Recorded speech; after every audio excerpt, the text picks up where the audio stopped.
Okay, the bronze bomber, says that it is Dillian Whyte's fault why he did not get his shot with the WBC heavyweight champion. And this is what Deontay Wilder goes on to say, and I'm going to comment afterwards.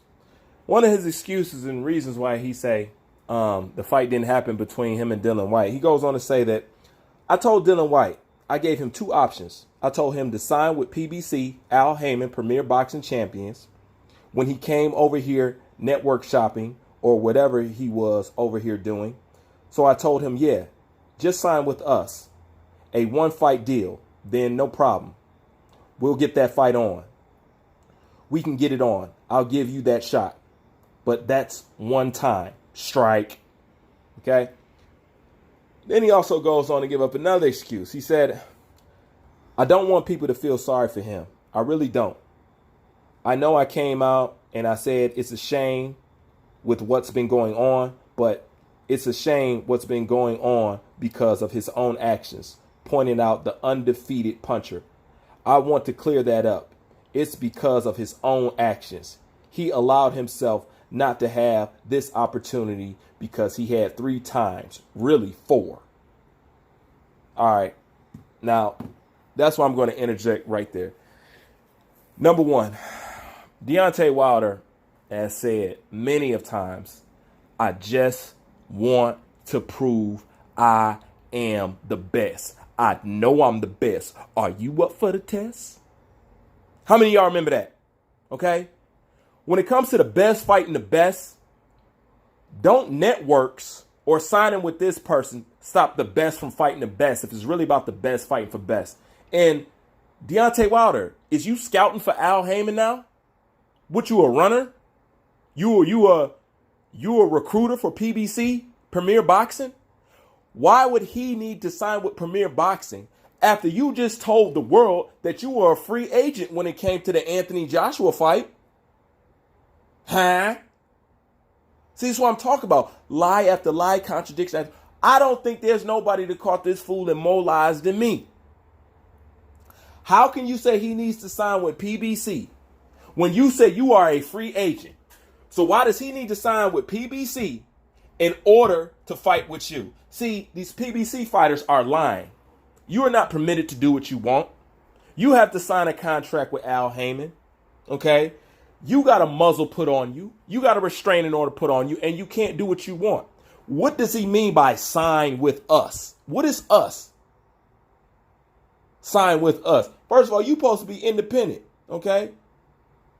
Al Heyman got a job to do. Leave the recruiting up to him, okay? So that's a lame-ass excuse, all right?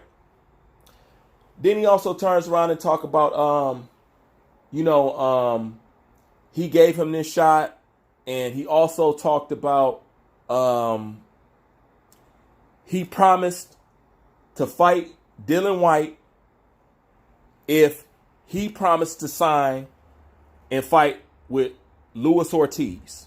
And he said he didn't want to do it. That's why he didn't get the fight. Right, Wilder fans? That's what all y'all was saying, right? Dillian Whyte didn't want to fight Luis Ortiz, so that's why he didn't get the shot, right?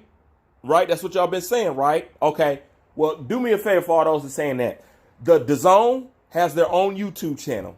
Why don't you go on that YouTube channel and why don't you look up the video where Dillian Whyte showed you in plain sight that Deontay Wilder told him that he was going to freeze him out for 2 years. In that interview, Dillian Whyte goes on to say, he said that he wanted me to fight Luis Ortiz. This is his exact words. I told him, no problem. You just guarantee that you're going to let me fight you after I fight him and I will fight Luis Ortiz. Then he sends him the text talking about he's going to wait him out for 2 fucking years. And yet he's talking about he doesn't want nobody to feel sorry for him. No, it's not that nobody feels sorry for him. We know what he's rightfully owed. Okay? And you said that you are about the best fighting the best. You also said that you was a free agent. Okay? So all the excuses that you're coming up with for the reason why Dillian Whyte couldn't get the fight with you is bullshit predicated on the fact that you say you're a free fucking man. So why does he need to sign with Al Heyman to fight You. To fight you. And him shopping for a network deal, Wilder, he was calling you out long before that. So you got a couple thousand other excuses to be able to produce. You know what I'm saying? Not just the tail end. That makes no sense whatsoever. He's going to blame Dillian Whyte not getting his shot on him. Talking about missed opportunities. No, he had no missed opportunity. He did what he's supposed to do to get himself in a position. What more can you do than become the mandatory? He's the WBC champion. What more is he supposed to do? Missed opportunity is missing fighting people like Charles Martin when you could have got that belt before Anthony Joshua did. Missed opportunity is fighting Tyson Fury where he was in his prime before he checked out the game. Missed opportunity is you not fighting a Vladimir Klitschko when you and him had the same damn managers. Missed opportunity is when somebody offered you $120 million and you turn it down, and then the person that you're supposed to fight ends up losing the fight and your payday goes shit storm down the drain. Okay? Why don't you be honest with the people? Deontay Wilder, be truthful. The real missed opportunity is the Anthony Joshua, Deontay Wilder fight. That's the real missed opportunity. Listen, some people don't want to realize it. I said it in my last video. That boat has gone and sailed. That fight will never be as big as it was originally supposed to be. At one point in time, that was the biggest fight in boxing to make. Now it's nothing. It doesn't have the luster. It doesn't have the shine. It does not have the attraction on it no more. As a matter of fact, you took people up and down so many times, they're actually wore out with Anthony Joshua, Deontay Wilder talks. You wore them down to the point that Anthony Joshua lost. Now, how in the hell are they going to regain the energy to be interested in that when you drained them of that very thing by seesawing and tennis playing, going back and forth over bullshit when you two guys should have been stepping in the ring? Now that fight will never be as big as it should be. You guys might not ever fight. It definitely won't be worth the money, and nobody's definitely going to be offering you $120 million no more for shit. You and Luis Ortiz. That is the epitome of a missed opportunity. Be real with yourself, bro. Be real with yourself. You called Dillian Whyte a spare tire. You called him a peasant. And you say you don't fight peasants, but then you turn around and fought somebody who was ranked below him. You turn around and fought a Dominic Breazeale. So, Dillian Whyte is a spare tire and a peasant, but Dominic Breazeale isn't. Once again, contradiction after contradictions. And you punk-ass Wilder fans facilitate this garbage. This is why the sport is messed up. See, if you were kind of like everybody else's fans, well, I can't even say that because you only got a few true real fans. But if you were kind of like the AJ fans, the thing I like about AJ fans is they're not afraid to hold him to the fucking flame. Let me tell you how important it is to hold a boxer to the flame. Because if he recognized that his fan base was not accepting this bullshitting, turkey jiving, turkey trotting, ducking that he's been doing, it will leave no room for him to do so.